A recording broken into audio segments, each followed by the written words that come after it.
paano natin iniingatan ang ating Facebook account, ganun din natin ingatan ang ating Messenger. Dahil kapag nagka-violation tayo sa ating Messenger, damay po ang ating Facebook account dahil konektado po ang Messenger account natin doon sa ating Facebook account. So kapag ganito guys, ang makikita mong message ng mga kachat mo, ang ibig lang sabihin niyan is may nalabag ka against community standard ni Meta, kaya ni-remove niya or dinilit niya yung message niya. So eto guys yung mga dahilan kung bakit nangyayari ito.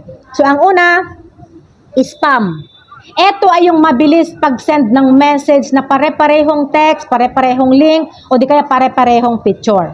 Pangalawa, bawal na content. Ito naman guys, yung mga picture or yung mga video na may karahasan, yung mga hubad na katawan, o yung mga sensitibong usapan. Pangatlo, malicious links. Ito naman guys, ay yung mga link na nakikita ng system bilang phishing or virus. Pang-apat, hate speech o di kaya harassment. Ito naman guys, yung mga salitang mapang-api, pananakot, pambubuli, or kahit anong mga salitang labag against community standard ni Meta.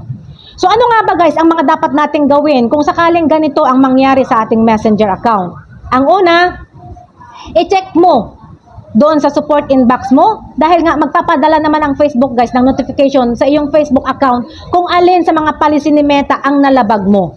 Pangalawa, mag-appeal ka kung sa tingin mo ay nagkamali ang system para suriin or para i-review ulit ng system yung message mo.